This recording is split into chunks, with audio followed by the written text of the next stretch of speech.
Hello विद्यार्थी मित्रों, आज આપણે સ્વાધ્યાય કરાવીએ છીએ 11 સાયન્સનો આપણો જે પહેલો ચેપ્ટર છે એના સ્વાધ્યાયના છેલ્લા ભાગમાં આપણે પહોંચી ગયા છીએ। આની સાથે આપણો સ્વાધ્યાય પણ પૂરો થઈ જશે। ચલો, છેલ્લે 24 દાખલાઓ સુધી જોયું હતું, હવે આપણે 25 માંથી શરૂઆત કરીએ। 25 માની અંદર આપ્યું છે તમને 50 મોલ Na2CO3 અને 0.50 મોલ Na2CO3 અને 0.50 મોલર Na2CO3 એકબીજાથી કેવી રીતે જુદા પડે છે। ચલો, કેવી રીતે જુદા પડે છે, હવે આનો અર્થ શું થયો? જ્યારે મોલારિટીનું જે સૂત્ર છે એ છે મોલ છેદમાં મોલારિટી બરાબર દ્રાવ્યના મોલ, અત્યારે આપણે ટૂંકમાં લખીએ, છેદમાં કદ, અને એ શું હોય છે?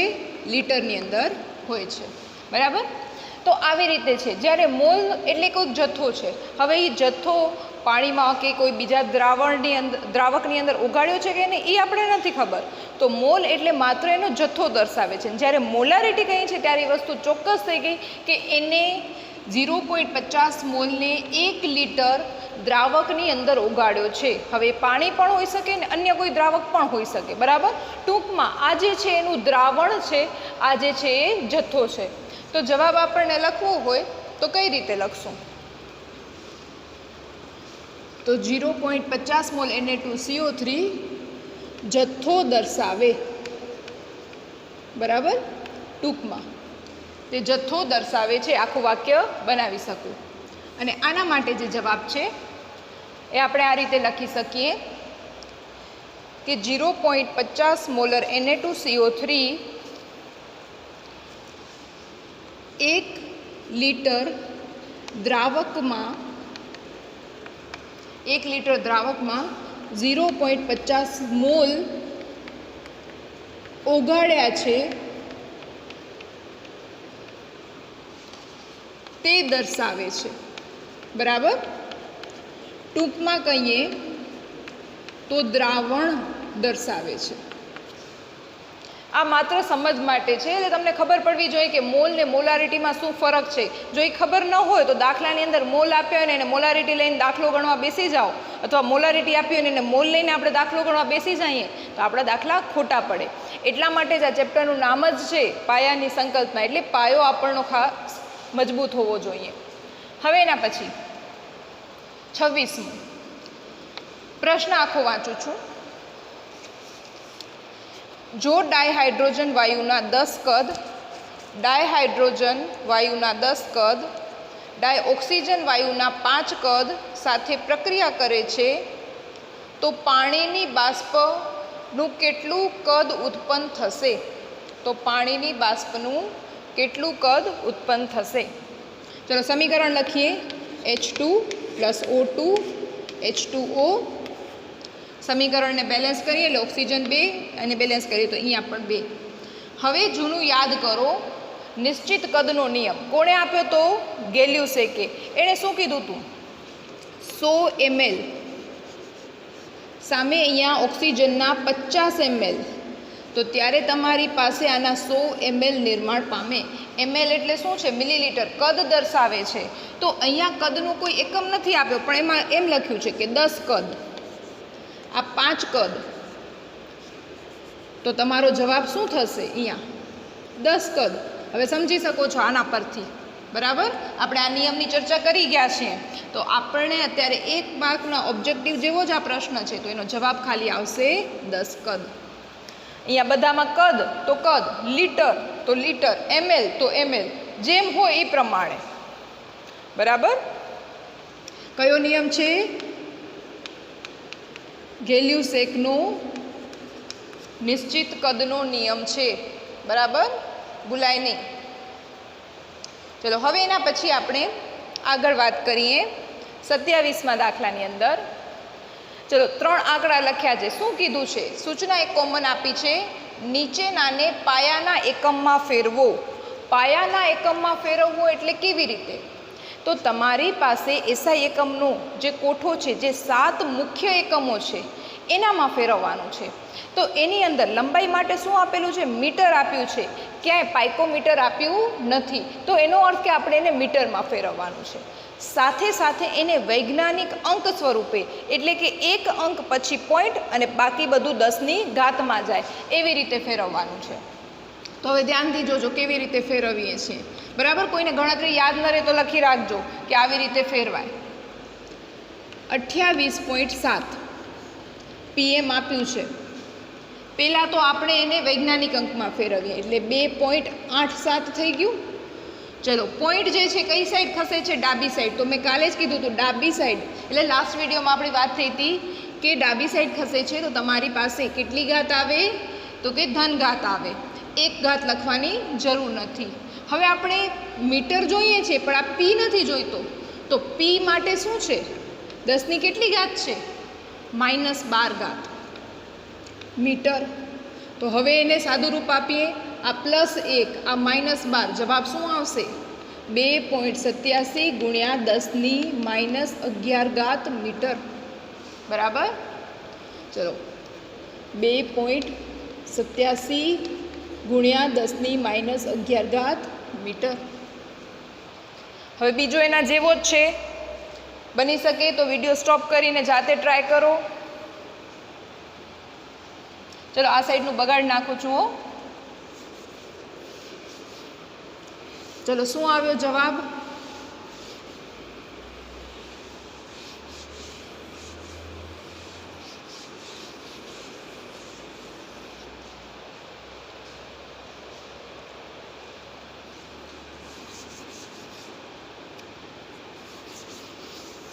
હવે એની અંદર તમારી પાસે આવી જ રીતે આનો એક પોઈન્ટ ખસકાવશો તો તમારી પાસે શું આવશે?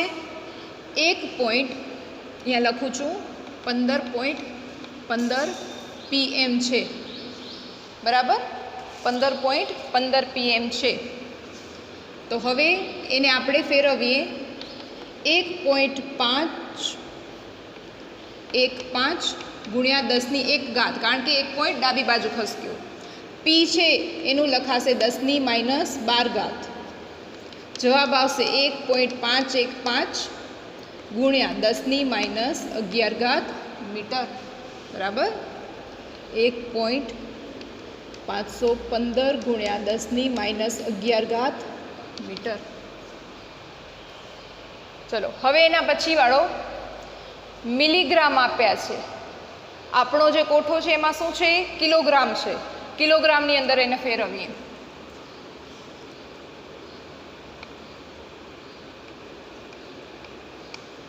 ચલો, 25,365 મિલીગ્રામ છે. પહેલાં તો આપણે એનો પોઈન્ટ ખસકાવીએ. તો અહીંયા પોઈન્ટ અહીંયા છે, આ 4 એકમ જેટલો આ સાઈડ ખસકાવશો એટલે 2.5365 ગુણ્યા 10ની કેટલી ઘાત થઈ ગઈ તમારી પાસે? 4 ઘાત. હવે એના પછી પહેલાં તો મિલીને હટાવીએ, પછી કિલોને દાખલ કરશું. મિલીને હટાવીએ તો મિલીના માટે કેટલા લાગે તમારી પાસે? 10⁻3. તો આ શેમાં આવી ગયું? ગ્રામમાં. ચલો, આટલું લખીએ. 2.5365 ગુણ્યા 10 આ ગ્રામ થયું. હવે કિલોગ્રામ લઈ આવ્યા છે. કિલોગ્રામ માટે આપણે શું જોઈશે?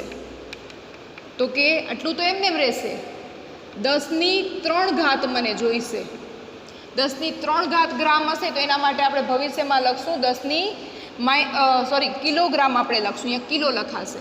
હવે આ 10⁻3 તો મેં મારી મરજી મુજબ નાખ્યા, તો 10⁻3 નાખવી પડશે. તો આ બંને શું થશે? સામસામે કટ થશે. હવે આટલી વસ્તુમાંથી આપણો બની જશે ભવિષ્યમાં કિલોગ્રામ. આ અંકને કાંઈ નથી કરતા. 2.5365 ગુણ્યા 10ની કેટલી ઘાત થશે? તો કે -3 +1 -2 તમારો જવાબ થશે આ. બરાબર, તો આ રીતે ધ્યાન રાખજો. 2.5365 ગુણ્યા 10⁻2 કિલોગ્રામ. અહીંયા મિલીગ્રામ હતો, મિલીગ્રામને ગ્રામમાં લઈ ગયા, ગ્રામમાંથી કિલોગ્રામમાં આવ્યા, એટલે 2 સ્ટેપ આપણા વધી ગયા. બરાબર, આ બધું ઓબ્જેક્ટિવ માટે જ અગત્યનું છે. અને આગળ જતાં જ્યારે આ ચેપ્ટરોમાં પણ આગળ 11માં દાખલા આવશે, 12માં દાખલા આવશે, ત્યારે આ બધા દાખલાની અંદર સીધા ઉપયોગમાં લેવાશે. આ રીતનું આપ્યું હશે ને તમે દાખલામાં આ કિંમત મૂકીને ફટાફટ ગણતરી સ્ટાર્ટ કરશો, પછી ત્યારે આ વસ્તુ કોઈ નહીં સમજાવે. ખાસ ધ્યાન રાખજો. અને ત્યારે સમજાવવા બેસું તો આપણો 12માનો કોર્સ પણ નહીં પતે. એટલે ખાસ ધ્યાન રાખજો, આ બધું તમારું પાયાની વસ્તુ છે, આ તમને આવડવી જ જોઈએ. અત્યારે ધીમે ધીમે ગણતરી કરશો તો 12મા સુધી તમારી સ્પીડ આવી જશે. ચલો હવે એના પછી 28મો, નીચેનામાંથી શેમાં સૌથી વધારે સંખ્યામાં પરમાણુ આવેલા છે? આ 4 વસ્તુ આપી છે અને કહેવાનું છે કે આ બધામાંથી પરમાણુની સંખ્યા કોનામાં વધારે છે. ખાસ શબ્દ ધ્યાન રાખજો, પરમાણુ કીધો છે. ચલો હવે આપણે ગણતરી માટે વિચારીએ. પહેલાં તો પરમાણુ કીધા છે, કેવી રીતે ગણશું? તો મોલની વ્યાખ્યા આપણે જે શીખી ગયા છીએ એ મોલની વ્યાખ્યાનો જ આપણે ઉપયોગ કરવો પડશે. હવે પહેલાં તો ખાસ સમજજો આ વસ્તુને.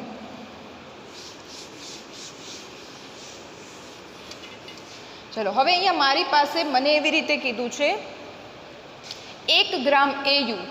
1 ગ્રામ AU એટલે શું? તો કે 1 ગ્રામ ચાંદીની વાત છે. હવે ખાસ લખી રાખજો, ચાંદીનો પરમાણ્વીય દળ જો બોર્ડની અંદર કે બીજે ક્યાંય કોમ્પિટિટિવ એક્ઝામમાં પૂછાય તો તમારી પાસે AUનું પરમાણ્વીય દળ આપી દે, પણ ચોપડીમાંથી બેઠે બેઠું પૂછાય તો ઘણીવાર ન આપ્યું હોય તો યાદ પણ રાખજો 197 થશે. બરાબર?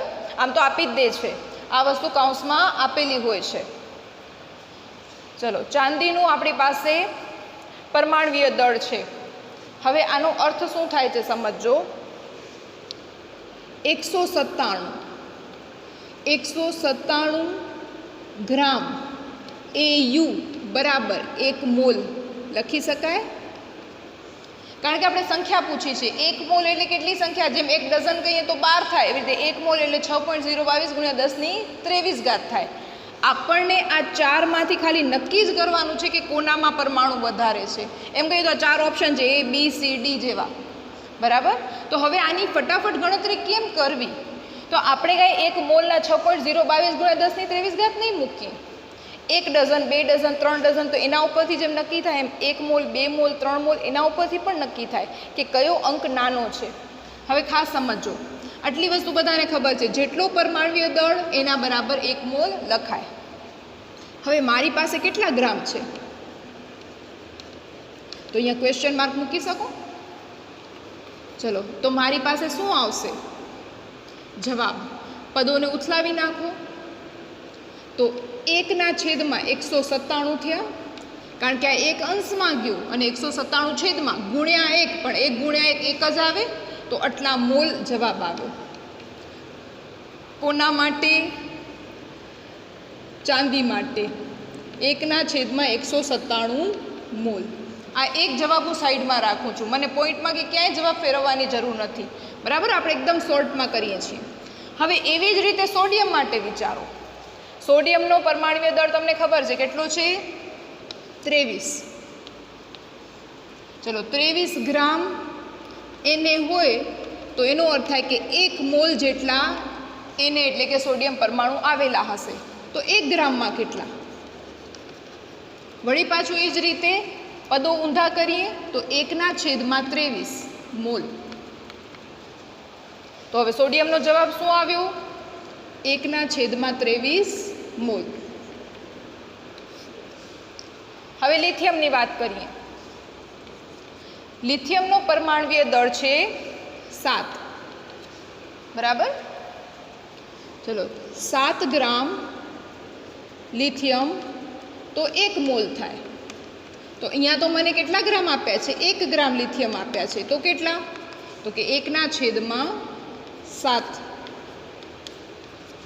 ચલો, આનો જવાબ આવી ગયો. એના પછી જો ન સમજાય તો અત્યારે તમે આ બધી ગણતરી લખી રાખજો, પણ પછી તો આ ગણતરી તમે મોઢે પણ ફટાફટ કરી શકશો. ચલો, ક્લોરીન. હવે અહીંયા તમારી પાસે ખાસ ધ્યાન રાખજો, શું આપેલું છે? Cl2 આપેલો છે. આનો અર્થ શું થયો તો કે તમારી પાસે અત્યારે તો આપણે ખાલી કોના પ્રમાણે લઈએ, Cl2 પ્રમાણે આપણે લઈએ તો એક Clના 35.5 બરાબર, એક Clના 35.5, તો તમારી પાસે 2 Cl હોય તો કેટલા થઈ જાય તો કે 71 થઈ જાય, 71 ગ્રામ Cl2 બરાબર 1 મોલ. તો હવે મને કેટલું કીધું છે 1 ગ્રામ, તો કે 1 ગ્રામ Cl2 બરાબર, તો કે અહીંયા હવે હું સીધો ક્વેશ્ચન માર્ક ન કરતા જવાબ જ લખું છું 1/71 મોલ. પણ આ તો શું છે Cl2 અણુ છે, મને પ્રશ્ન પૂછ્યો છે કોના પરમાણુ વધુ કે ઓછા છે એ રીતનો બરાબર. તો હવે એના માટે શું કરવું પડશે તો કે એકની અંદર, એક અણુની અંદર કેટલા પરમાણુ છે 2, તો કે 1/71 મોલ આવ્યા, તો હું જ્યારે પરમાણુની વાત કરું તો શું થઈ જાય ડબલ થઈ જાય, આ તો અણુ છે. પણ જો પરમાણુ લખવા હોય તો કે એક અણુની અંદર કેટલા પરમાણુ છે 2, એટલા માટે 2/71. કારણ શું મેં એને 2 થી ગુણી નાખ્યું. ખાસ સમજો, એક અણુ તો 2 પરમાણુ, તો 1/71 અણુ તો 2/71, કારણ કે 2 થી ગુણી નાખ્યા, તો કે આટલા મોલ પરમાણુ થયા બરાબર. આને આપણે આશરે એમ કહીએ તો 70 જેવો પણ રાખી શકીએ,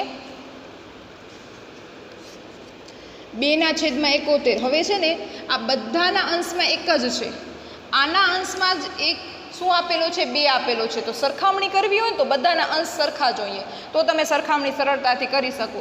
તો આપણે આને આશરે 70 લઈ લઈએ છીએ, તો તમારા ઉડી જાય તો તમારો જવાબ શું આવે 1/, અથવા 71 જ રાખો, 1/35.5 આવે બરાબર, 35.5. હવે ગણિતની અંદર એક વસ્તુ શીખી ગયા છો, જેમ છેદ મોટો તેમ સંખ્યા નાની. હવે આ બધામાં છેદ કોનો સૌથી મોટો છે તો કે આનો, આ સંખ્યા સૌથી નાની થશે બરાબર, આ સંખ્યા સૌથી નાની. અને જેનો છેદ સૌથી નાનો એ સંખ્યા કેવી થાય સૌથી મોટી. એટલે એનો અર્થ શું થયો તો કે 1 ગ્રામ લિથિયમમાં પરમાણુની સંખ્યા સૌથી વધારે હશે. કોની વધારે છે એ પૂછ્યું છે, કેટલી છે એ નથી પૂછ્યું. એટલે આપણે માત્ર એટલું જ જાણવું છે, એટલા માટે જ મેં તમને કીધું આપણે આ બધાને કોઈને સાદું રૂપ આપતા નથી. આપણે ફટાફટ એટલું જ વિચારવાનું છે કે 1 ગ્રામ જ કીધો છે, એટલે બીજી કોઈ મુશ્કેલી તમને નહીં નડે. તરત જ તમે લખશો 1/, એનો પરમાણ્વીય દળ 297, અહીંયા 1/, એનો પરમાણ્વીય દળ 23, 1/, પરમાણ્વીય દળ એટલે 7. અહીંયા પણ 1/, પરમાણ્વીય દળ લખ્યો તો આપણે 71, પણ એ અણુ છે. પરમાણુમાં ફેરવવો તો એટલે 2/71 કર્યા અને આપણે એને અડધા કરી નાખીએ. ઉપરથી 2 × 2, તો અહીંયા તો અડધા કરીએ તો 35.5 થાય બરાબર. તો 7 કરતાં તો આ સંખ્યા મોટી જ છે. આ સંખ્યા 7, જેનો છેદ નાનો એ સંખ્યા મોટી. છેદ જેમ નાનો તેમ સંખ્યા મોટી બરાબર. જો કોઈને ખબર ન હોય, ધ્યાન ન હોય તો આ ધ્યાન રાખજો. એટલે તમારો આનો છેદ સૌથી નાનો છે, પણ શરત એ કે પાછા બધાના અંશ એક સરખા હોવા જોઈએ. પછી એકનો અંશ મોટો હોય તો પછી ગણતરી કરો તો બદલાઈ જાય, તો પછી પોઈન્ટની અંદર ફેરવવા પડે. ખ્યાલ આવી ગયો? તો આ રીતે તમારી પાસે આવશે. ચલો હવે એના પછી 29માની રકમમાં આપ્યું છે એક દ્રાવણમાં ઇથેનોલના મોલ અંશ 0.040. આમ તો આ પાછળનો 0 ન વાંચો તો 0.04 છે. તો મોલારિટી કેટલી છે તે શોધો. એટલે કે ઇથેનોલની જે તમારી પાસે મોલારિટી છે એ શોધવાની છે બરાબર. આખી રકમ નથી લખી, શોર્ટમાં મેં લખ્યું છે. અને કૌંસમાં આપ્યું છે પાણીની ઘનતા 1 છે. પાણીની ઘનતા જ્યારે પણ 1 કીધી હોય ત્યારે એનો એકમ ખાસ ધ્યાન રાખવાનું ગ્રામ/ml જ હોય બરાબર. કારણ કે આ જે છે પાણીની ઘનતા સ્વીકારેલી છે, શોધેલી છે, અને એને આપણે ગ્રામ/ml અંદર જ લીધેલી છે બરાબર. એટલે આ ખાસ ધ્યાન રાખજો. કદાચ ચોપડીમાં ખાલી 1 લખ્યું હોય તો લખી રાખજો એનો એકમ 1 ગ્રામ/મિલીલીટર બરાબર. તો આ રીતે આવે. હવે આપણે વાત કરીએ આ દાખલાની. આ દાખલો તમારો જરાક એમ કહીએ તો ડેન્જર તરીકે થોડુંક ટીક રાખજો. એનું કારણ છે અત્યારે તો કદાચ સમજાઈ જાય, પણ પછી એમ કહીએ તો થોડા સમય પછી ભૂલાઈ જાય. પછી એમ થાય હવે શરૂઆત ક્યાંથી કરવી. મોલારિટીનું સૂત્ર મનમાં વિચારો. મોલ છેદમાં કદ. જો અહીંયા લખું છું બાજુમાં, મોલારિટી કેપિટલ એમ સંજ્ઞાનો જ ઉપયોગ કરું છું. મોલ છેદમાં કદ. કદ શેમાં જોઈએ તો કે લીટરમાં. આટલી વસ્તુ આપણને ખબર છે. ઇથેનોલ, કારણ કે ઇથેનોલની મોલારિટી શોધવાની છે, તો ઇથેનોલના મને મોલ જોઈશે અને મારી પાસે કદ જોઈશે. બરાબર. હવે મોલ અને કદ બેમાંથી એક પણ વસ્તુ અહીંયા હાજર નથી, તો આપણે કેવી રીતે કરશું? તો સૌથી પહેલાં તો આપણે એમ કહીએ તો કઈ વસ્તુ આપી છે એના ઉપરથી શરૂઆત કરીએ. ચલો, પેલી વસ્તુ આપી છે મોલન્સ. દ્રાવણ પાણીની અંદર બનાવ્યું છે, એટલે કે બે વસ્તુ છે, ઇથેનોલ અને પાણી. જ્યારે બે પદાર્થ એ અને બી, બેમાંથી એ દ્રાવ્ય હતો, બી દ્રાવક હતો. બરાબર. તમારી પાસે નોટમાં લખેલું છે અને જૂના વિડીયોમાં આપણે આ વાત કરેલી છે. મોલન્સનું સૂત્ર શું થશે? તો કે મોલન્સનું જે સૂત્ર છે એ તમારી પાસે કોઈ પણ પદાર્થના મોલ છેદમાં કુલ મોલ થાય છે. મોલ છેદમાં કુલ મોલ થાય છે. હવે આપણી પાસે બે પદાર્થ છે, એક છે ઇથેનોલ, એક છે પાણી. તો ત્યાં મેં તમને આ રીતે લખાવ્યું હતું કે પદાર્થ એ અને પદાર્થ બીના મોલનો સરવાળો કરો તો જવાબ હંમેશા કેટલો આવે? 1 આવે. બરાબર. તો આ જ વસ્તુનો આપણે અહીંયા ઉપયોગ કરશું. કેવી રીતે? જોજો. ઇથેનોલ ના મોલ અંશ. હવે આપણે અહીંયા કન્ફ્યુઝ ન થતા આપણે ખાલી 0.04 જ લખશું. પાછળનો અમીનો ઉડાડી દઈએ છીએ. ચલો, પાણીના મોલ અંશ. ચલો, પાણીના મોલ અંશ આપણને આપ્યા છે? નથી આપ્યા. તો અહીંયા પણ એવું જ છે. એ એટલે ધારો કે ઇથેનોલ છે, તો અહીંયા મને 0.04 આપ્યા છે. બીના મને એટલે કે પાણીના ખબર નથી, અને અહીંયા જે એક, તો સમીકરણમાંથી તમે સોલ્વ કરી શકો. આ જે પ્લસ છે સામે જાય તો માઇનસ, તો 1 માઇનસ 0.04, તો જવાબ આવે 0.96. બરાબર. અત્યારે આ ગણતરી કરી છે, તમે આ ન કરો તો પણ ચાલે, સીધો પણ તમે જવાબ લખી શકો. બરાબર. આ વસ્તુ ક્યાંથી આવી તમને ખબર હોવી જોઈએ. ચલો, હવે એના પછી મોલ અંશથી તો મારું કાંઈ જ ન થાય. મને મોલ જોઈએ તો મને કંઈક ધારવું પડશે. તો હવે શરૂઆત કરીએ. ધારો કે જે મોલ અંશ આપ્યા છે એને જ આપણે મોલ તરીકે ધારી લઈએ. ધારો કે ઇથેનોલના મોલ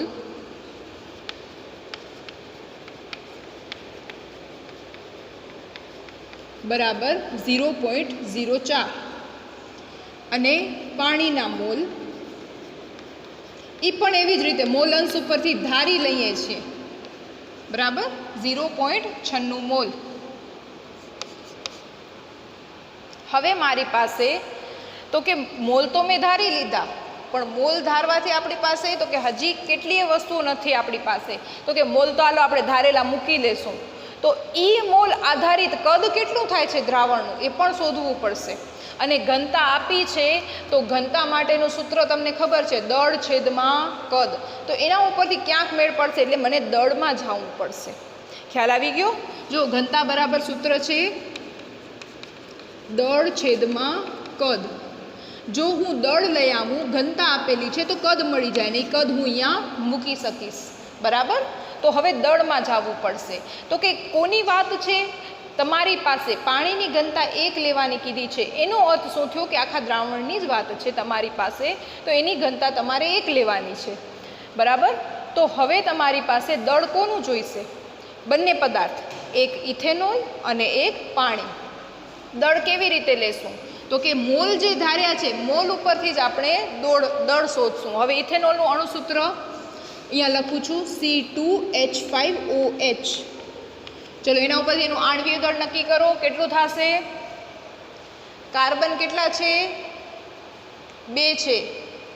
એટલે કે તમારી પાસે અહીંયા સાઈડમાં આપણે રફમાં કરી જોઈએ, 2 કાર્બન છે એટલે કે 24 પ્લસ હાઇડ્રોજન 6 ઓક્સિજન 16, ટોટલ કેટલા થયા 46, બરાબર.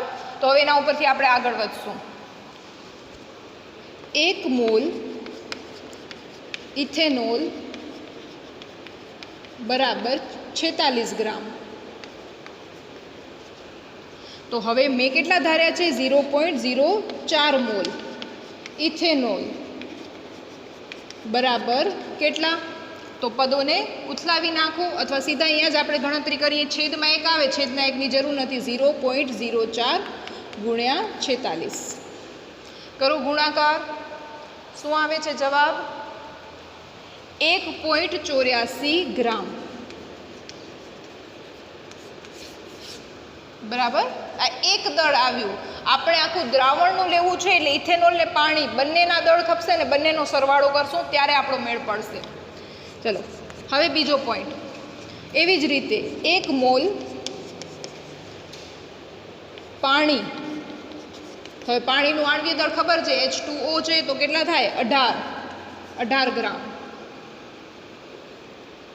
તો 0.96 મોલ પાણી બરાબર, તો કે પદોને ઉથલાવી નાખું તો કે 0.96 ગુણ્યા 18 કરો ગણતરી. જવાબ આવશે 17.3 ગ્રામ, બરાબર. આ બે વસ્તુ આવી ગઈ. હવે અહીંયા આપણે શોધશું કુલ દળ, કારણ કે દ્રાવણની અંદર ખાલી એક વસ્તુ નથી, બંને વસ્તુ છે.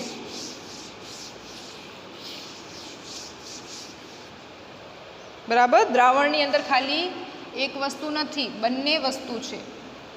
તો આપણે લઈએ દ્રાવણનું દળ. ચલો દ્રાવણનું દળ એટલે આ બે દળનો સરવાળો ઇથેનોલ અને પાણી 1.84 વત્તા 17.3 કરો સરવાળો. 17.3 એટલે પછી જો કોઈ પોઈન્ટમાં ગડબડ કરતા હો તો પાછળ 30 લઈ લેજો, નહીં તો 3 સાથે 4 ને 8 સાથે 7 ની ગડબડ કરી આવશો. પોઈન્ટ નીચે પોઈન્ટ રાખીને સરવાળો થાય. આમ તો કેલ્ક્યુલેટર છે એનો જ ઉપયોગ કરવાનો. 19.4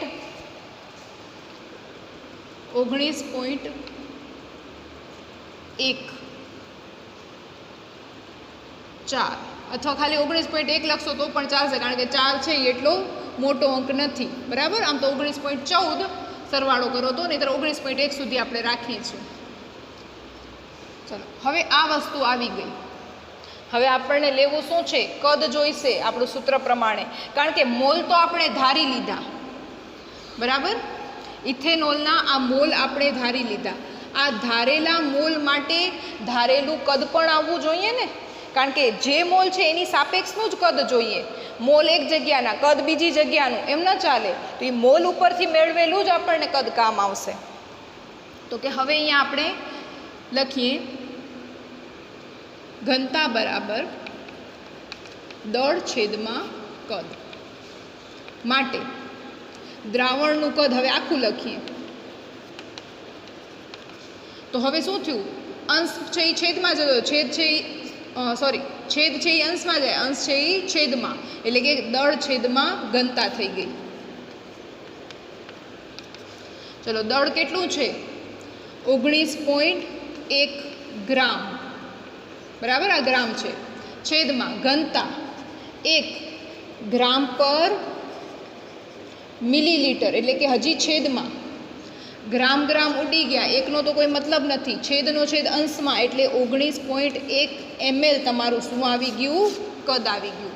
હવે આ બે વસ્તુનો ઉપયોગ થશે, એક મોલ અને એક કદ.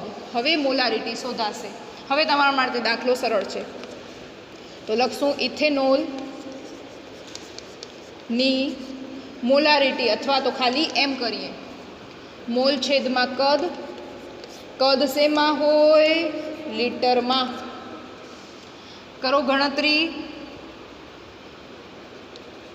0.04 છેદમાં 19.1 ml છે. મિલીલીટરને લીટરમાં ફેરવવું છે. તરત જ શું કરશો 10⁻³ ઉપર જાય તો શું થઈ જાય 10⁻³ પ્લસ 3 ઘાત એટલે 1000, બરાબર. તમારો તો ત્યાં જ જવાબ લખાશે. મારી પાસે જગ્યા નથી, હું અહીંયા સાઈડમાં જવાબ લખું છું. કરો ગણતરી. તમારો જવાબ આવશે 2.1 મોલર, બરાબર. અહીંયા દાખલો તમારો કમ્પ્લીટ થાય છે. આ દાખલો અઘરો નથી, પણ તેમ છતાં તમને એમ થાય ખાલી મોલ અંશ આપ્યું છે, નથી મોલ, નથી કદ, કેવી રીતે ગણતરી કરવી અને ઘનતાનો ઉપયોગ કેવી રીતે કરવો. તો ખાસ ધ્યાન રાખવાનું, ઊંધેથી વિચારવાનું કે ઘનતાનું સૂત્ર આ છે, બરાબર. વિચારવાનું અહીંયાથી ઘનતાનું સૂત્ર આ છે, તો અહીંયાથી મને કદ મળશે. હવે કદ મળશે તો મને દળ ક્યાંકથી લઈ આવવો પડશે, કારણ કે ઘનતા આપેલી છે, કદ મને સૂત્રમાં જોઈએ છીએ, તો દળ મારે ક્યાંકથી લઈ આવવો છે. તો દળ લઈ આવવા માટે બધી તમારે મહેનત કરવી પડશે. તો હવે અહીંયા તમારી પાસે સૌથી પહેલાં મોલ અંશ ઉપરથી મોલ ધારવાના, મોલને ફેરવવાના ગ્રામમાં, બરાબર. એ આપણને આવડે જ છે. ગ્રામમાં ફેરવ્યા પછી એનો ટોટલ દળ કરવાનો. દળ કર્યો તો દળ ઉપરથી તમને જે મળ્યું એ કદ મળ્યું. તમે ધારો તો અહીંયા એક સ્ટેપ ટપાવી પણ શકો. તમને ખબર છે ઘનતા 1 છે તો દ્રાવણનું કદ, પણ આ મારું લખવાનું કારણ ખાલી એટલું કે આ મિલીલીટરમાં આવશે. જો તમે અહીંયા લીટરમાં લઈ લેશો ને 1000 વડે અહીંયા નહીં ગુણો, તમારો જવાબ બદલાઈ જશે, બરાબર. ખાલી એટલા માટે જ મેં તમને આ દર્શાવ્યું, ગ્રામ પર મિલી દર્શાવવાનું, એટલે તમને ખબર પડે કે અહીંયાથી મારું કદ મિલીમાં આવ્યું છે, એટલે મારે એને ભવિષ્યમાં લીટરમાં ફેરવવું પડશે. નહીંતર આખો દાખલો સાચો કર્યા પછી છેલ્લે ગડબડ થઈ જશે, બરાબર. ચલો હવે એના પછી 30મો દાખલો. ચલો 30મા દાખલાની અંદર પૂછ્યું છે 12C, એટલે કે કાર્બન છે જેનો પરમાણુય દળ 12 છે. ઉપર આવી રીતે લખીને તમને ખાલી મૂંઝાવ્યા જ છે, બરાબર. 12C પરમાણુનું દળ કેટલા ગ્રામ છે. અહીંયા બીજું કાંઈ જ નથી લખ્યું, એનો અર્થ કે એક જ 12C એટલે કે એક જ કાર્બન પરમાણુનું દળ પૂછ્યું છે. ખાલી સાદી ભાષામાં પૂછ્યું હોત ને કે એક કાર્બનનું પરમાણુ દળ ગ્રામમાં શોધો, તો તમે ઝડપથી જવાબ આપી શકો. પણ આ રીતે પૂછ્યું છે તો ઘણા એમ થાય 12 પરમાણુનું લેવાનું છે કે શું. ના, એવું નથી. આ Cની ઉપરના ભાગે અહીંયા એનો પરમાણુય દળ દર્શાવ્યો છે. પરમાણુય દળ જે આપણે લખીએ છીએ ગણતરીની અંદર, Cનો પરમાણુ દળ કેટલો છે 12, તો એ જ દર્શાવ્યો છે ખાલી, બરાબર. ચલો તો હવે આપણી પાસે શરૂઆત કેવી રીતે કરશું. આમ તો 1 માર્કની અંદર જ છે, તો હવે આના માટે ગણતરી કેવી રીતે થાય. તો તમને એક વસ્તુ ખબર છે, 6.022 ગુણ્યા 10⁻23 ઘાત એટલે કે 1 મોલ થયો પરમાણુ. તો 1 મોલનું દળ કેટલું થાય તો તમને ખબર છે, 1 મોલ Cનું દળ એના પરમાણુય દળ જેટલું, એટલે કે 12 ગ્રામ થશે. તો મેં અહીંયા 1 મોલની જગ્યાએ શું લખ્યું, તો કે 6.022 ગુણ્યા 10⁻23 ઘાત પરમાણુનું દળ 22 ગ્રામ છે. તો આના ઉપરથી હવે 1 પરમાણુ અહીંયા લખી રાખજો કયો પરમાણુ, તો કે 1 પરમાણુ C છે. C માટે લઈએ છીએ. તો હવે શું કરશું, પદો ઊંધા કરી નાખો. તો 1 ઉપર અંશમાં 1 લખવાની જરૂર નથી, આ 12 લખીએ, છેદમાં 6.022 ગુણ્યા 10⁻23 ઘાત. આ 10⁻23 ઘાત ઉપર જશે તો કેવી થઈ જશે, માઇનસ, અને 12 ભાગ્યા 6.022 કરો એટલે તમારો જવાબ આવશે. 1.99. અહીંયા લખું છું 1.99 ગુણ્યા 10⁻23 ઘાત ગ્રામ, બરાબર. 1.99 ગુણ્યા 10⁻23 ગ્રામ. આ ગ્રામ છે, ખ્યાલ આવી ગયો. તો આ રીતે થશે. કોઈ પણ તત્વ માટે પૂછ્યું હોય તમે તમારી રીતે શોધી શકો છો.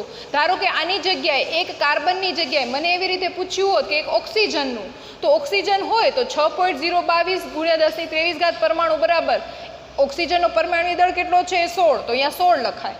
તો 16ના છેદમાં આ કરો અને પછી અહીંયા આંકડો આવશે, બરાબર. એટલે ગમે તે પૂછી શકે, ધ્યાન રાખજો. ચલો હવે એના પછી 31મો પ્રશ્ન. આમ તો ખૂબ જ સરળ છે, તેમ છતાં આ કરાવવાનું એક કારણ છે. ગણીએ એટલે તમને ખબર પડશે. સૂચના આપી છે, નીચેની ગણતરીથી મળતા જવાબમાં કેટલા અર્થસૂચક અંક હોય છે. હવે અર્થસૂચક અંક તો આપણને ખબર છે, કોઈ સંખ્યા આપી હોય તો અર્થસૂચક અંક આપણે કહી દઈએ, પણ પહેલાં તો આની ગણતરી કરવાની છે. તમારી પાસે કેલ્ક્યુલેટર છે, એક પણ અંકને અવગણવાનો નથી, પોઈન્ટ પાછળના એક પણ અંકને અવગણવાના નથી. તમને એમ થાય કે આ 6 છે તો અહીંયા 6 કરી ને આ 6 ન લખું, ના, એ રીતે નહીં, બધા લેજો. બરાબર. તો તમારી પાસે જે જવાબ છે એ ઘણો લાંબો આવશે. બરાબર, ઘણો લાંબો આવશે, ઘણા બધા પોઈન્ટની અંદર જવાબ આવશે. તો ખાસ એક વસ્તુ નોંધ કરીને લખી રાખજો, ગુણાકાર અને ભાગાકાર માં આવતા જવાબમાં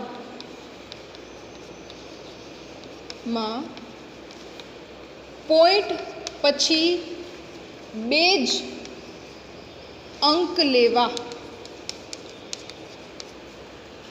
જો આ નોંધને ખાસ સમજજો કે મને જે આપ્યું છે એમાં બધા અંકની મદદથી હું ગણતરી કરીશ, પણ મારો જે જવાબ છે, ધારો કે મારી પાસે જે જવાબ બહુ મોટો આવે છે 1.647 કંઈક પણ આ રીતનો આવે છે, તો અહીંયા હું આને 2 પોઈન્ટ પછી 2 અંક સુધી જ લઈશ.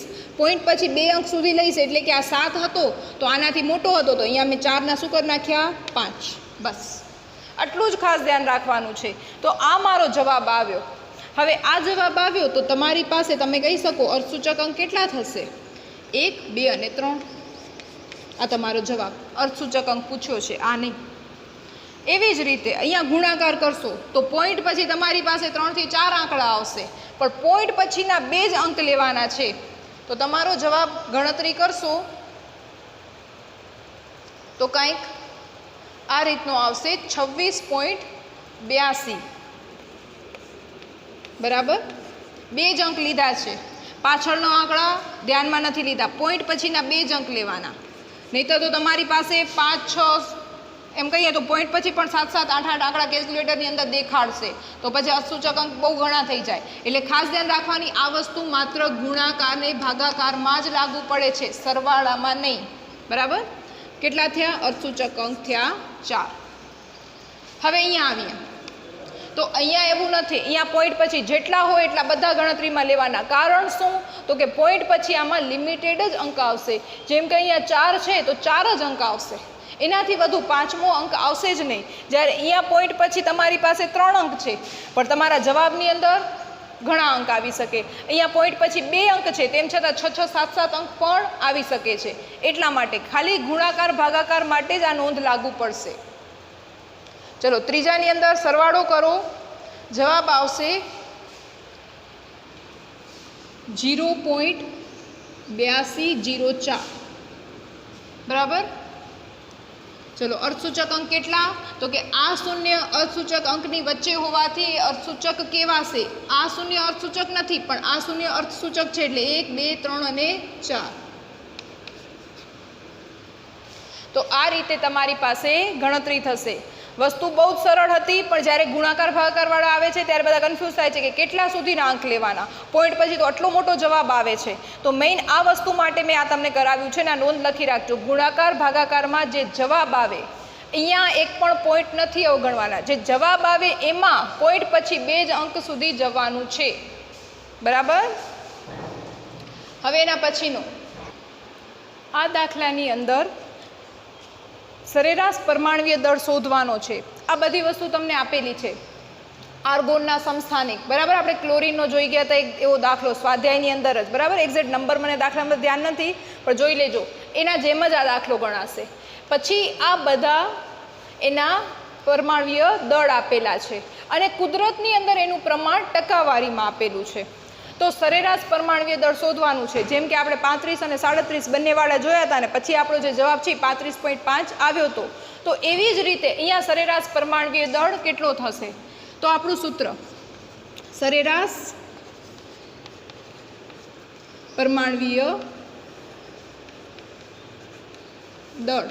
તો ત્યારે આપણે દાખલાની અંદર શું કર્યું હતું? આ બંનેનો ગુણાકાર વત્તા આ બીજા 2નો ગુણાકાર વત્તા આ 2નો ગુણાકાર. પણ એક વસ્તુ ધ્યાન રાખવાની, ટકા છે એટલે તમારી પાસે 100 વડે એને ભાગવા પડશે. એટલે કે આ રીતે લખાશે 35.96755 ગુણ્યા 0.00337.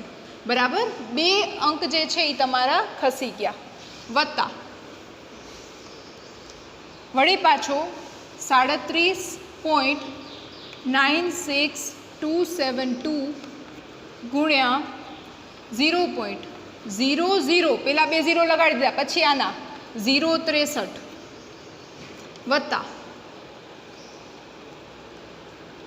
39.9624 ગુણ્યા 0.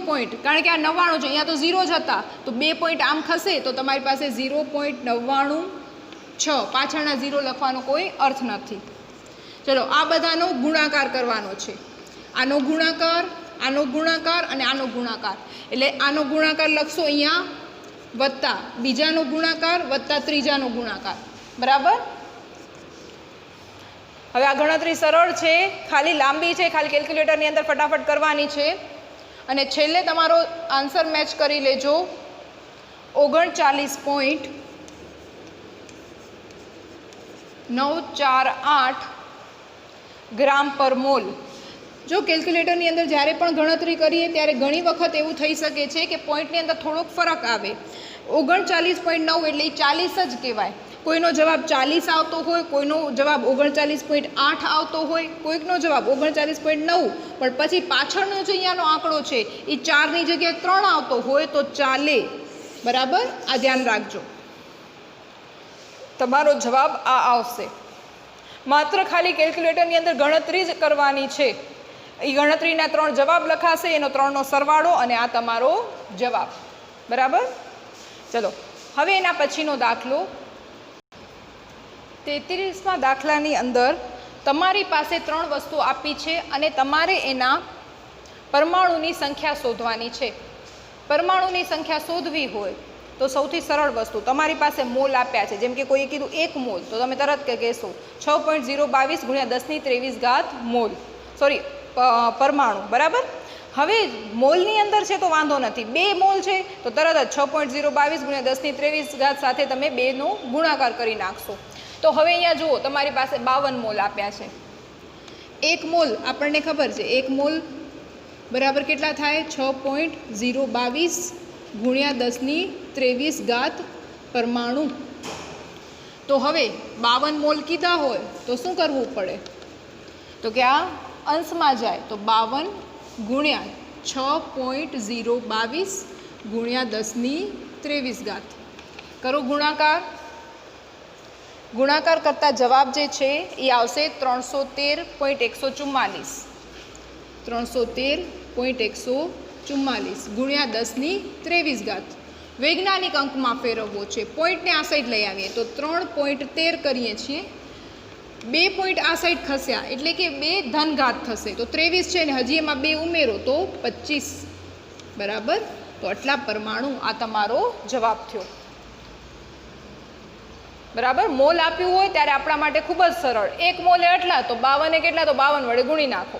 બરાબર, બીજું કાંઈ જ નથી કરવાનું. હવે એના પછી બીજો He એટલે કે હિલિયમના 52 U તમને કીધા છે. 52 U ને આપણે AMU પણ કહી શકીએ છીએ. હવે આનો અર્થ શું થયો તો સમજો, હિલિયમનો પરમાણુય દળ જે છે એ છે 4. બરાબર. આવા બધા પ્રશ્નો પૂછશે ત્યારે આપેલું જ હશે એટલે ટેન્શન ન લેજો. ચલો 4 UHE તો કેટલા પરમાણુ થયા? હિલિયમનો 1 પરમાણુ, કારણ કે 1 પરમાણુનો એટોમિક માસ એટલે કે પરમાણુય દળ છે 4. તો 52 UHE માટે કેટલું? બરાબર, ત્રિરાશી જ માંડવાની છે. આપણે એટલી ખબર હોવી જોઈએ કે 52 U કીધા છે તો પહેલાં તો મને 1નું ખબર હશે તો હું આગળ કાંઈક કરી શકીશ. તો કાઉન્સમાં તમને આપ્યા જ હશે પરમાણુય દળ, કે 1 પરમાણુનું પરમાણુય દળ જે છે એ 4 છે, એટલે કે 4 U બરાબર 1. તો 52 કેટલા? તો તરત જ પદો ઊંધા કરી નાખું. અહીંયા જ કરીએ, 52/4, અહીંયા ગુણ્યા 1, પણ એને લખો ન લખો કોઈ અર્થ નથી. ઉડાડી નાખો 13 પરમાણુ. બરાબર, આ તમારો જવાબ. ચલો હવે એના પછીનું, હવે આ ધ્યાન રાખજો. બરાબર, ગ્રામ આપ્યા છે તો ગ્રામ ઉપરથી આપણે જવાબ ન મેળવી શકીએ. જેમ યુ ઉપરથી આપણે મેળવ્યો, મોલ ઉપરથી મેળવ્યો, પણ ગ્રામ ઉપરથી સીધો જવાબ ના આવે. તો ગ્રામને પહેલાં આપણે મોલમાં ફેરવવા પડે. તો હવે એક વસ્તુ સમજજો, આનો પરમાણ્વીય દળ કેટલો છે? હમણાં જ મેં તમને લખી દીધો અહીંયા 4. બરાબર? તો આનો અર્થ શું થયો? 4 ગ્રામ HE બરાબર 1 મોલ થયા. તો આપણે તો પહેલાં મોલમાં ફેરવીએ છીએ.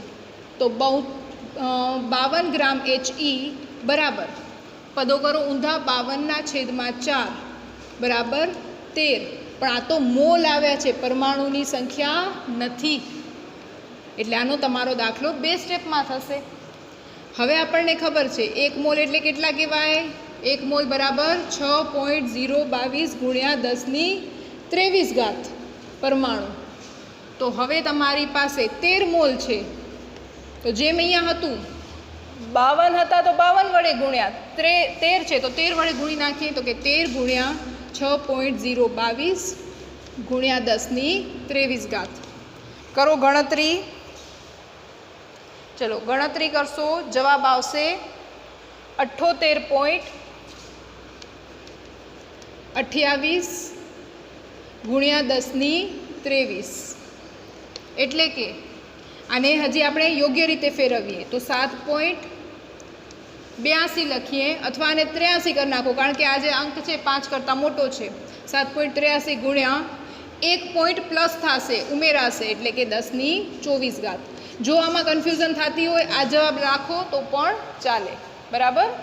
પણ આ ફેરવતા તમને આવડવું જોઈએ, કારણ કે કોમ્પિટિટિવ એક્ઝામની અંદર જ્યારે MCQ પૂછાય ને ત્યારે આ જવાબ ન આપેલો હોય ઓપ્શનમાં, આ આપેલો હોય. ઘાતમાં જ ફરક હશે. આ તો આપ્યા હશે 7.23, પણ ક્યાંક 22, ક્યાંક 23, ક્યાંક 24, એવી રીતે તમારી પાસે ઘાત જુદી જુદી હશે. તો એ તમને ફેરવતા આવડશે તો જ તમે સાચો જવાબ સિલેક્ટ કરી શકશો. બરાબર? હવે એના પછી 34મો દાખલો જે છે એમ કહીએ તો એ ખૂબ જ મોટો છે. એમ કહીએ તો પૂછાવાની શક્યતા ના જેવી છે, એ પૂછાતો જ નથી. બરાબર? કારણ કે એ ખૂબ જ મોટો છે અને એ કરવા જાઓ તો તમારું એમ કહીએ તો 15 થી 20 મિનિટનો સમય નીકળી જાય, ત્યાં તમારો આ બાકીનો પેપર રહી જાય. એટલે આપણે એને નથી કરતા. તેમ છતાં કોઈને ઈચ્છા હોય શીખવાની તો મને પર્સનલી મેસેજ કરી દેજો. હવે એના પછી 35મા દાખલાની અંદર તમારી પાસે કેલ્શિયમ કાર્બોનેટ જલીય HCl સાથે પ્રક્રિયા કરે છે અને નીચે પ્રમાણે CaCl2, CO2 અને H2O ઉત્પન્ન કરે છે. બરાબર? તો આપણે એનું સમીકરણ લખ્યું છે. સમીકરણ પણ રકમની અંદર આપેલું જ છે, એટલે એ ટેન્શન નથી લેવાનું. મેં ખાલી સમીકરણ જ લખ્યું છે કે આ બે પ્રક્રિયા કરે છે ને આ વસ્તુ નિપજમાં ઉત્પન્ન થાય છે. એના પછી કીધું છે 25 ml 0.75 મોલર HCl સાથે સંપૂર્ણ રીતે પ્રક્રિયા કરવા માટે CaCO3નું કેટલું દળ જોઈશે? દળ જોઈશે એટલે કે ગ્રામમાં ફેરવવું પડશે. બરાબર? એટલા માટે ખાસ મેં લખી રાખ્યું છે. ચલો હવે અહીંયા તમારી પાસે આના ઉપરથી, એક તો સમીકરણ ઉપરથી જ્યારે દાખલાની શરૂઆત કરો, આ તો રકમ થઈ, રકમ તો ભલે તમે નહીં લખો, પણ જ્યારે દાખલો ગણશો ત્યારે સમીકરણ પહેલાં ખાસ લખવાનું. CaCO3 + 2HCl, CaCl2 + CO2 + H2O જોઈને લખવાનો જ છે સમીકરણ. બરાબર? એની અંદર બીજું કાંઈ નથી. એક વસ્તુ તમને અહીંયાથી ખબર પડી, 1 મોલ CaCO3ની પ્રક્રિયા 2 મોલ HCl સાથે થાય છે. જો 2 મોલ HCl સાથે 1 મોલની પ્રક્રિયા થાય તો તમે HClના ગમે ત્યાંથી મોલ શોધી આવો તો તમારું કામ થઈ જાય, તમને CaCO3ના મોલ મળે. અને મોલ ઉપરથી દળ શોધવાના દાખલા આપણે ઘણા કર્યા છે. અને હા, હજી એક વસ્તુ કૌંસમાં અહીંયા લખેલી છે, કેલ્શિયમનો પરમાણવીય દળ છે ને 40 છે. એ પછી જ્યારે જરૂર પડશે ત્યારે આપણે વાત કરશું. ચલો હવે સૌથી પહેલું સ્ટેપ HClના મોલ શોધીએ. એના મોલ મળશે તો આપણને ખબર પડશે કે કેટલા કેલ્શિયમ કાર્બોનેટ એટલે CaCO3ના મોલ જોઈશે. તો આના મોલ શોધવા માટે આટલી વસ્તુ આપી છે. બરાબર? તો એનો ઉપયોગ કરીએ. હવે આનો અર્થ શું થાય છે? 0.075 મોલર દ્રાવણ, એનો અર્થ છે 0.75 મોલ 1 લિટર પાણીમાં ઓગાળ્યા છે. ખ્યાલ આવી ગયો? આનો અર્થ શું થાય છે? 0.75 મોલ 1 લિટર પાણીમાં. 1 લિટર પાણી એટલે કેટલા ml? તો કે 1000 ml. તો આપણે લખીએ 1000 ml બરાબર 1000 ml પાણીમાં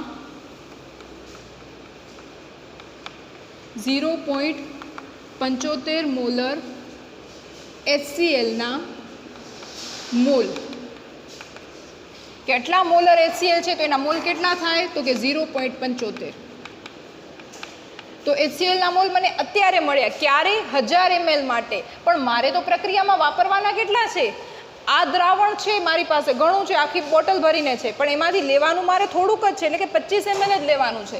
તો લખીએ 25 ml પાણીમાં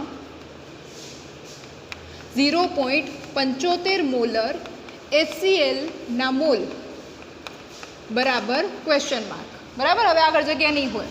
હવે આપણે પદોને ઉથલાવી નાખીએ તો 25 છેદમાં થઈ ગયા 1000. અહીંયા પદો ઉથલાવીએ. આમ તો અહીંયા પદો ઉથલાવો કે ન ઉથલાવો કાંઈ ફરક નહીં પડે. 0.75 અને છેદમાં પણ 0.75 અને બરાબરની સામે સાઈડવાળું પદ એમને એટલે કે 0.75. ચલો ગણતરી કરો. જવાબ શું આવે છે? ચલો ગણતરી કરશો તમારી પાસે જવાબ આવશે 0.018. હજી આગળના આપણે અંક જો લેવા હોય તો આપણે લઈ શકીએ છીએ. પાછળ 75 આવે છે, આમ તો 0.01875 મોલ અત્યારે લખીએ છીએ, નહીં તો તમે આવી રીતે કરી શકો 0.019 આટલા મોલ લઈને પણ આગળ ગણતરી કરી શકશો. ચલો હવે તમારી પાસે શું આવી ગયું? HClના મોલ જે મને જોઈતા હતા એ આવી ગયા. હવે અહીંયાથી સમીકરણ ઉપરથી આપણે માહિતી મળે 2 મોલ HCl માટે જરૂરી CaCO3 એટલે કે કેલ્શિયમ કાર્બોનેટ કેટલો છે તો કે અહીંયા કાંઈ જ નથી લખ્યું, એનો અર્થ છે 1 મોલ. તો 0.019 મોલ HCl માટે જરૂરી CaCO3 બરાબર તો કે ક્વેશ્ચન માર્ક. વળી પાછી જ વસ્તુ પદો ઊંધા કરી નાખું 0.019/2. ચલો જવાબ આવશે તમારો 0.0 ભાગ નહીં ચાલે 0 9 2 18 અને 5 0.0095 મોલ. આ મોલ કોના આવ્યા? CaCO3 કેલ્શિયમ કાર્બોનેટના આવ્યા. હવે આપણે કેલ્શિયમ કાર્બોનેટનું દળ શોધવું છે. બરાબર, આટલું લખાઈ ગયું. હવે ઉપરનું કટ કરું છું.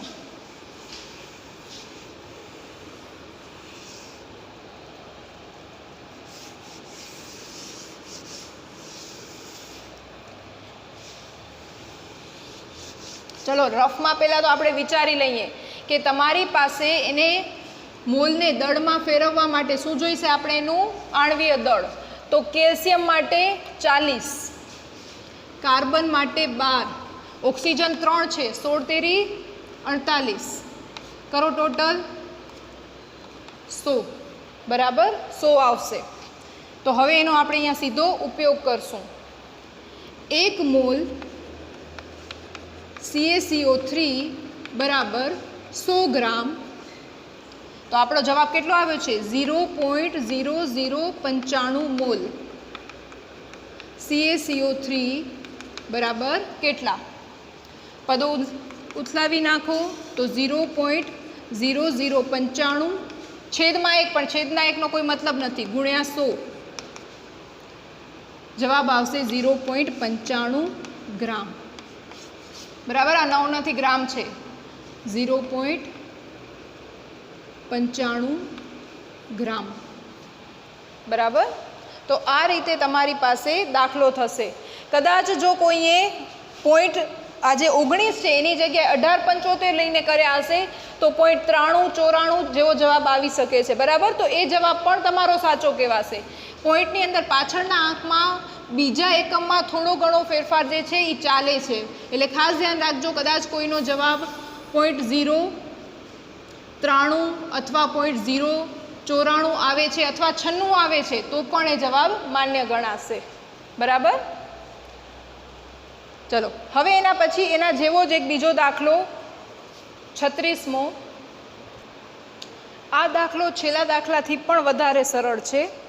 એનું કારણ છે છેલ્લા દાખલાની અંદર આપણી પાસે HCl જે હતો ને એની તમારી પાસે એમ કહીએ તો તમારી પાસે એને દ્રાવણ સ્વરૂપે હતું, એટલે કે તમારી પાસે એના મોલ તૈયાર ન હતા. જ્યારે અહીંયા તમારી પાસે HClના ગ્રામ પણ ત્યાં ન હતા, બરાબર.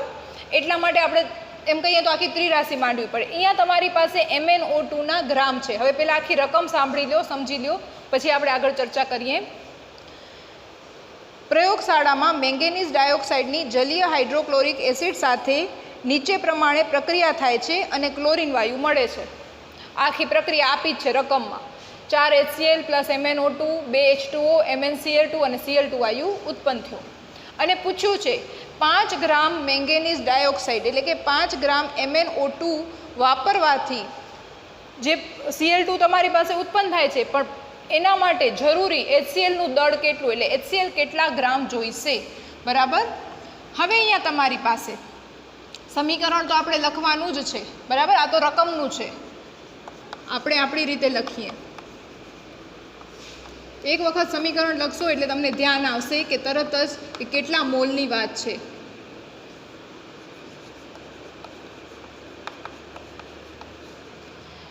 ચલો અર્થ શું થયો? અહીંયા કાંઈ નથી એટલે 1 મોલ MnO2 4 મોલ HCl સાથે પ્રક્રિયા કરે છે. તો મોલ ઉપરથી આપણે જવાબ લખી શકીએ. અહીંયા MnO2ના શું આપ્યા છે? ગ્રામ આપ્યા છે. તો ગ્રામ આપણને કામ ના આવે, ગ્રામને ફેરવીએ મોલમાં. મોલમાંથી HClનો જવાબ આવશે મોલમાં, અને HClના મોલને ફેરવશું ગ્રામમાં, બરાબર. ખાસ ધ્યાન રાખજો. હવે Mn માટેનો તમારી પાસે પરમાણ્વીય દળ આપ્યો છે 55. પેલો રફમાં પહેલાં તો ગણતરી કરી લઈએ. MnO2 મેંગેનીઝ એક જ છે એટલે 55, ઓક્સિજન 2 છે એટલે 16 દુ 32, જવાબ આવ્યો 87.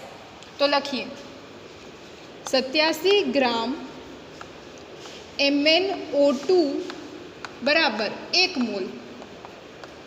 તો આપણે રકમમાં કેટલા આપ્યા છે? 5.0 એટલે 5 ગ્રામ જ કહેવાય. 5 ગ્રામ MnO2 બરાબર કેટલા? પદો ઉથલાવી નાખો. અહીંયા જ આપણે કરીએ 5/87 ગુણ્યા 1. લખો કે ન લખો ચાલે. ચલો જવાબ ગણતરી કરો. શું આવે છે? 0.057 મોલ, બરાબર. આ તો મોલ કોના આવ્યા? MnO2ના.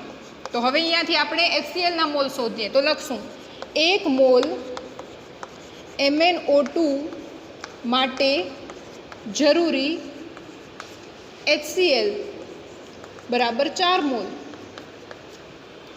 તો 0.057 મોલ MnO2 માટે જરૂરી HCl બરાબર કેટલા? ચલો પદો ઉથલાવી નાખો. 0.057 ગુણ્યા 4 છેદમાં 1. છેદના 1નો કોઈ મતલબ નથી. કરો ગુણાકાર. જવાબ આવશે 0.228 મોલ. કોના મોલ આવ્યા? HClના. આપણે HCl શેમાં પૂછ્યો છે? ગ્રામમાં. ચલો અહીંયા બાજુમાં જ ગણતરી કરું છું. આપણે એને ગ્રામમાં ફેરવીએ.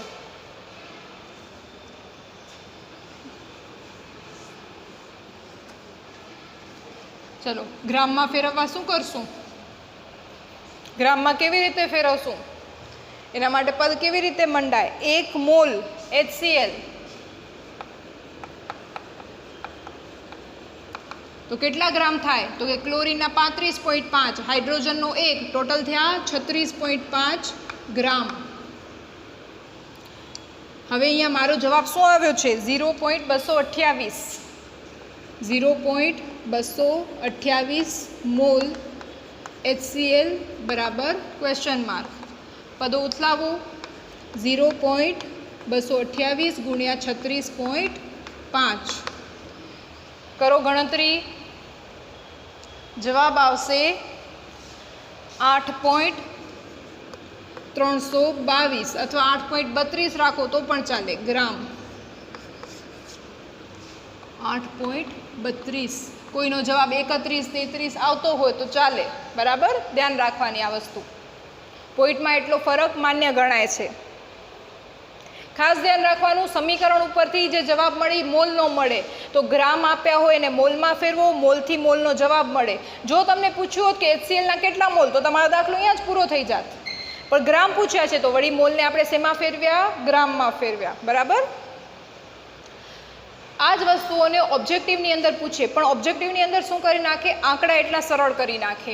જેમ કે સમજો, અહીંયા તમારી પાસે 5 ગ્રામ છે, એની જગ્યાએ તમારી પાસે 87 ગ્રામ જ કરી નાખે. હવે વિચાર કરો, 87 ગ્રામ એટલે 1 મોલ થયો. ખ્યાલ આવી ગયો? 87 ગ્રામ એટલે 1 મોલ. અહીંયા 5ની જગ્યાએ મારો તરત 87 મુકાય, પણ મૂકવાની જરૂર જ નથી. એમને એમ જ ખબર પડી જાય. 87 ગ્રામ કીધા છે એટલે ખાલી ફેરવીને પૂછું છે 1 મોલ. 1 મોલ સાથે કેટલા મોલ પ્રક્રિયા થાય?